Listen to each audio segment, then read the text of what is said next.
Hello everyone and welcome back to the channel. In today's video we're going to take a look at the brand new Transformers Kingdom War for Cybertron Trilogy Leader Class Galvatron. And now this figure is, like I said before in my previous video, the Jolt review, this figure is really more than meets the eye. Now in this review I'm going to be going over Galvatron, take a look at some of the accessories, the pay implications, take a look at the box, some of the cool gimmicks he has, scale him with the other Transformers G1 characters, and finally transform him and scale him and give you my final thoughts. So without further ado, let me first let's take a look at how Galvatron looks like in a close-up position. So here we have Galvatron in his robot form, looking absolutely really G1 accurate and looks really cool. Especially where that matrix of leadership is concerned, all the stuff on this figure is good. So let's first start off with as usual, let's take a look at the articulation of this figure.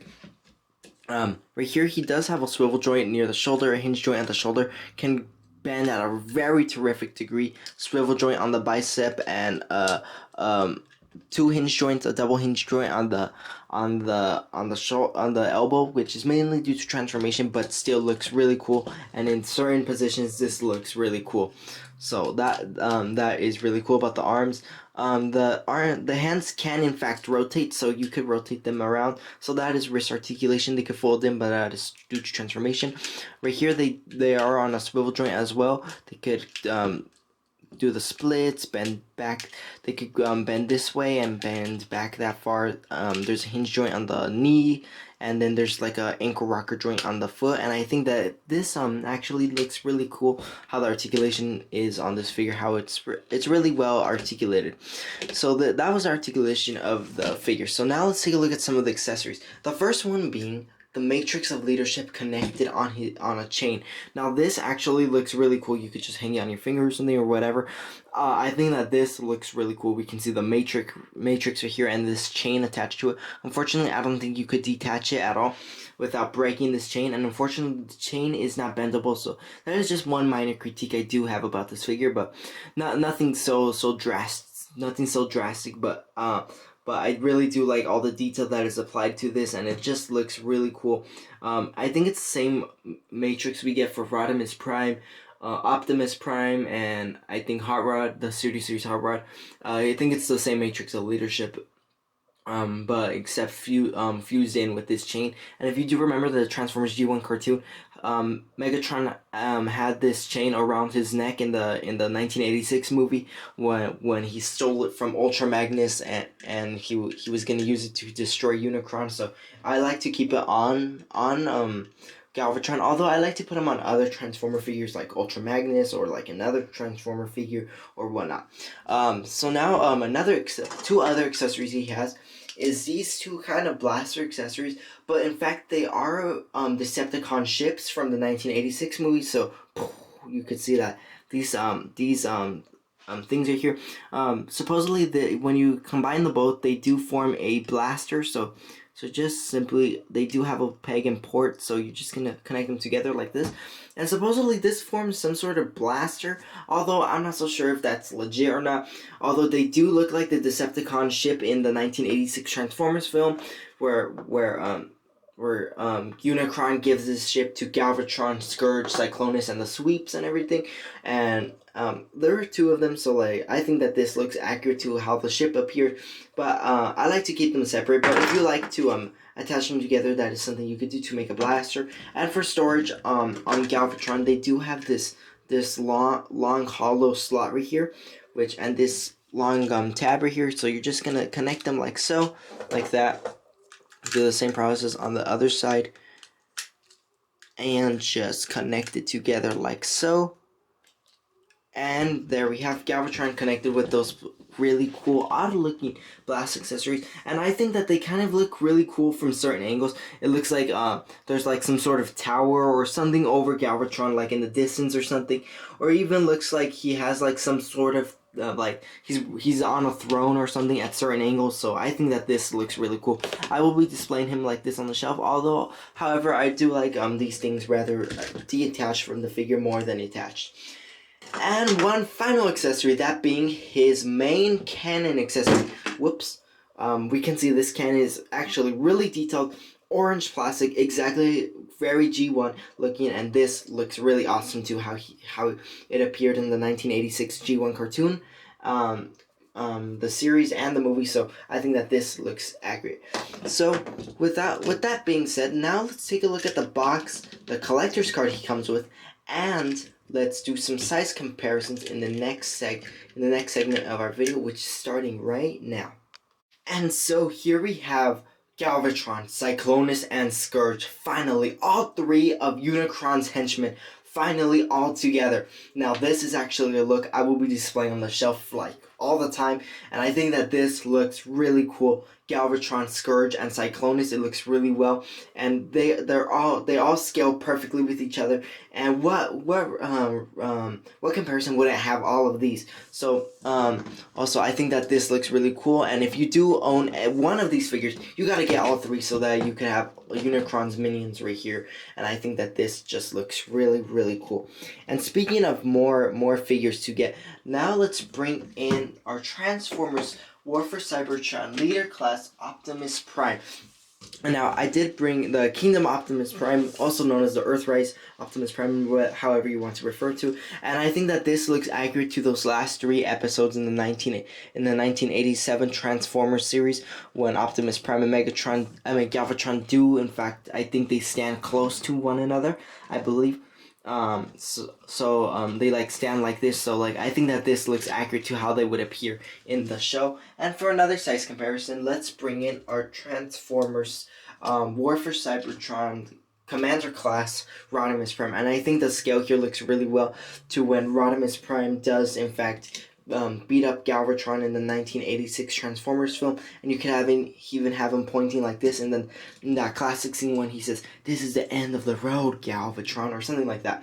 But I think that this looks really cool. And even what other size comparison wouldn't have our Studio Series Hot Rod? I think that this looks accurate to how he appeared before he became Rodimus Prime. So I think that this is as well accurate, although I feel like Hot Rod should just be a tiny bit bigger, but oh well. And one final size comparison, let's bring in our Transformers Kingdom War for Cybertron Ultra Magnus, and right here we can see that the scale here is really well to how Galvatron and Ultra Magnus did have that one fight in the 1986 Transformers film. And I think that this looks really well and scales perfectly with each other. So now with that being said, now let's take a look at the box and the collector's card that comes with Galvatron. So now let's just move Galvatron to the back for now. And then first off, let's take a look at the box. I think the box looks marvelous. I think that this just looks really cool. Of the CGI of Galvatron, we can see him right here, the Matrix of Leadership, his cannon and everything, and then here's his cannon mode and his robot form, Galvatron Leader Class Kingdom War for Cybertron Trilogy. The back part we can see he transforms from 33 steps from robot to cannon mode, one of his special accessories, the Matrix of Leadership, and then we do get that same Kingdom backdrop, and we can even see Galvatron right here. So I really do like that. And then right here we can see the Decepticon insignia War for Cybertron K-29 and so on. And now for the collector's card that does come with Galvatron, that being a Black Arachnia card. And this reality, I did show you on, I believe, my Cyclonus review. No, I think on another review of Black Arachnia becoming a Maximal. And while this one is completely different, where Black Arachnia, she does become the leader of the Predacons. So I think that this looks really well. We can see Waspinator. I believe this is Trilangelus. I'm not so sure. But we can see that she becomes leader of the Predacons. And I think that this looks really cool. I really wish that was one reality we would have saw in the Kingdom series. So now with that being said, now let's head on to the transformation segment of Galvatron. So now, in the words of Unicron, behold, Galvatron. Now let's begin the transformation segment of Galvatron. So the first thing you're going to have to do is simply just remove all of the accessories that you do have attached on him if you haven't done so already. Remove the Matrix of Leadership accessory, remove his fusion cannon and those little ships and everything. And after that, just straighten out the figure like so. Just make sure this whole thing is straight and not messed up and everything. So now that it's all straight and everything, the first thing you're going to have to do is simply get the arms, tuck the hands in like so, click the arms inward like that. Do the same process on the other side, as you guessed it. Do the same process on the other side, just just plop it in there like so. After that, you're just gonna lift these pieces up like so, and you're gonna do the same process over here. Move that piece, these pieces down right here. After that, you're gonna have to make sure these legs flip inward like so. Flip these pieces like this so you can see, and then flip them like that. Now that that's flipped, you're gonna make sure that these purple pieces, they do detach like so, and make sure that they attach inside right here like that. Do the same process on the other side. Make sure they do attach like that, and then bring in both of the feet together like so. Just make sure you bring both of them together like that. And then now that those two are now attached, wait, hold on. Now that those two are attached, simply just make sure that this piece is right here is detached and everything. After that, you're gonna have to make sure these pieces right here are all straightened out like so. Make sure this piece is facing like that. And this part, I'm not so sure why it isn't attaching. I'm gonna have to check it out. And it finally attached. So you're gonna have to make sure that they do end up attaching like this. These pieces facing forward like that. After that, you're gonna have to make sure that this piece folds outward like that, and then make sure it folds inward like that. After that, you're gonna have to make sure this falls in right here. The head will in fact go inside here, so you're just gonna make sure it goes inside like that. After that, you're just gonna have to make sure this clicks into place right here. After that, you're gonna have to make sure that that is facing downward like so. Make sure this whole region is like that. After that, you're gonna make sure this whole region is straightened out.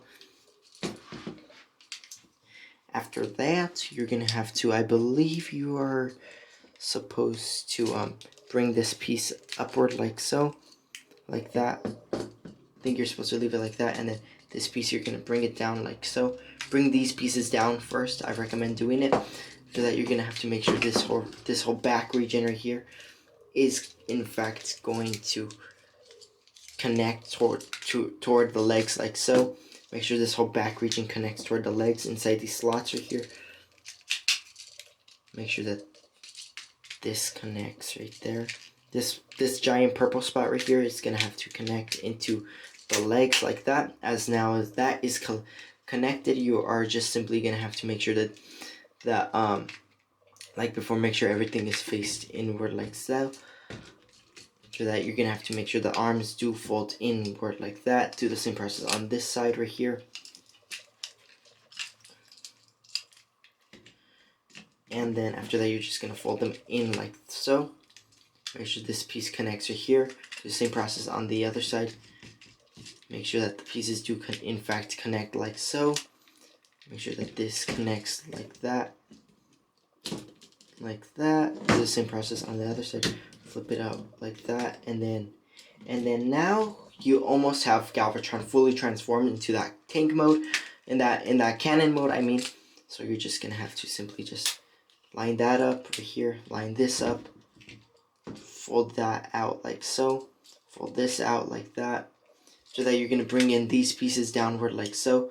Bring this whole region down also, so that it could act as wheels and everything. So now you're just gonna collapse the whole figure like so.